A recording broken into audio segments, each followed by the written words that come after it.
अस्सलाम वालेकुम friends, welcome back to top smarties drama serial Chaal. Rubab जो कि अपने माँ बाप से बहुत नाराज़ थी, इसलिए तो मेके नहीं चाहती थी।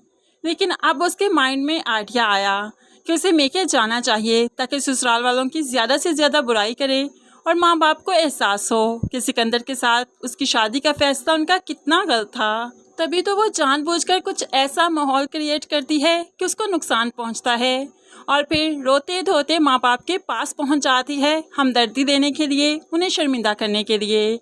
अभी भी तो ऐसा ही हुआ। सुबह नाश्ते के वक्त वो अपनी सास और सबीन के साथ किचन में ही बैठी थी कि बातों ही बातों में कहने लगी, आंटी इस घर में पेंटिंग्स कितनी अच्छी है ना, सभी बहुत पसंद है मुझे। तो यहाँ पर सास बेगम इतराते हुए कहती है, तुम जानती हो इसमें से ज़्यादातर पेंटिंग सबीन ने बनाई हैं, बहुत अच्छी पेंटिंग करती है वो।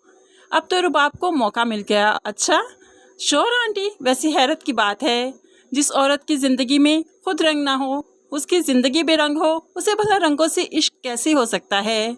अब तो सबीन जो पास बैठी थी बहुत शर्मिंदा हो जाती है और सास भी काफ़ी शर्मिंदा हो गई कि रुबाब ने ये कैसी बात कर दी।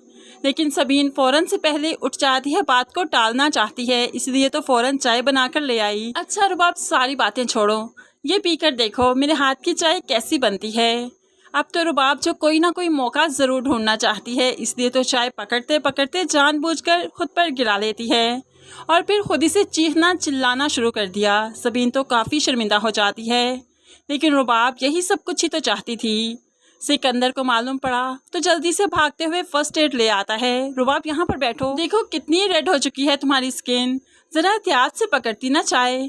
अब तो वो बात करने लगा तो रुबाब उठ जाती है, आप तो अपनी पुप्पो की ही बात करेंगे ना, मुझे ही कसूरवार ठहराएंगे, नहीं लगवानी मुझे आपसे कोई बैंडेज वैंडेज, ऊपर से बातें करेंगे, साथ साथ सुनाएंगे और साथ साथ आप यूँ शो करेंगे जैसे बड़ी हमदर्दी है आपको मुझसे। कोई हमदर्दी नहीं आपको मुझसे, हमदर्दी सिर्फ आपको अपने रिश्तों से ही है।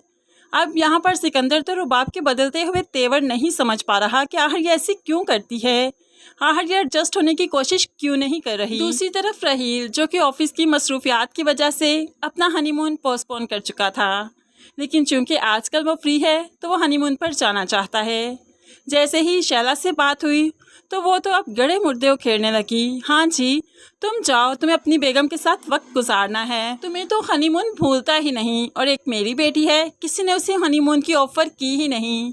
तो यहाँ पर अलीना बोल पड़ी, ऐसी बात नहीं है आंटी, अम्मी ने कई बार कहा रुबाब से, लेकिन रुबाब जाना नहीं चाहती, सिकंदर भाई ने भी कहा। तो यहाँ पर सास बेगम कहने लगी, अच्छा तुम्हें क्या लगता है मेरी बेटी मुझसे झूठ बोलती है, तुम सच कह रही हो। तो यहाँ पर अलीना कहने लगी, आपको क्या लगता है मेरी मम्मा झूठ बोलती हैं, क्या रुबाब झूठ नहीं बोल सकती, हो सकता है वो आपसे कुछ छुपा रही हो। अब यहाँ पर अलीना जानती है कि माँ को भी फ़रूख के बारे में पता है, इसलिए अपनी बेटी के बदले हुए रवैये तो ज़रूर मालूम हैं, लेकिन ये सबसे क्यों छुपा रही है, कम से कम खुद तो एतराफ़ करे कि उसकी बेटी जानबूझकर ये सब कुछ कर रही है। लेकिन आखिर माँ पर्दा नहीं डालेगी तो कौन डालेगा। अब यहाँ पर रुबाब रोते पीटते आ गई, ये देखिए क्या किया सबीन ने मेरे साथ, सबीन को बाबा बहुत मासूम कहते हैं ना, वो तो कुछ नहीं करती, ये देखिए मेरे ऊपर चाय गिरा दी। शाला को तो मौका चाहिए, सबीन अब मेरी बेटी से गिन गिन कर बदले लेगी, यानी कि वो आपकी ज़िंदगी में दाखिल नहीं हो सकी तो मेरी बेटी की किस्मत कि वो वहाँ पर चली गई, अब इस सबीन ये सब कुछ करेगी, मुझे ये उम्मीद नहीं थी। शैला तो बेटी से ज़्यादा वाववेला मचा देती है, शौकत को कुछ समझ नहीं आ रही कि हर सबीन ये सब कुछ क्यों कर रही है।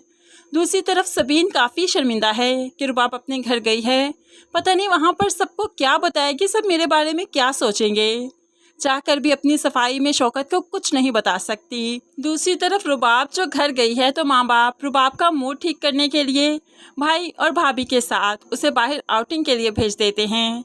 रुबाब अब रेस्टोरेंट में बैठी थी तो यहाँ पर फ़रूख पर उसकी नज़र पड़ी जो किसी आदमी के साथ बैठा था। ये फ़रूख का नया बॉस है जो कि किसी मफाद की खातिर ही फ़रूख के करीब हो रहा है और फ़रूख यहाँ पर बहुत बुरी तरह से फंसने वाला है। रुबाब फ़रूख को देखते ही नज़रें चुराने लगी, क्योंकि वो अपने भाई के साथ है इसलिए तो फ़रूख की तरफ ज़्यादा देर तक देख भी नहीं सकती। लेकिन फ्रेंड्स शैला हमें लगता है जो कर रही है गलत कर रही है, उसे अपनी बेटी का पता है, बेटी से जुड़ी मोहब्बत का पता है, तो ऐसे में उसे बेटी को समझाना चाहिए, ना कि हर वक्त ससुराल वालों को ताने देने चाहिए, अलीना को ताने देने चाहिए ऐसे तो शैला अपनी बेटी को खुद से शय दे रही है, उसका घर खराब कर रही है। फ्रेंड्स, इस बारे में आप क्या कहते हैं ज़रूर कमेंट्स में बताइएगा। मज़ीद वीडियोस के लिए चैनल को सब्सक्राइब करके साथ बेल नोटिफिकेशन ज़रूर प्रेस कीजिए ताकि आने वाली हर वीडियो बहुत आसानी से देख सकें। अल्लाह हाफिज़।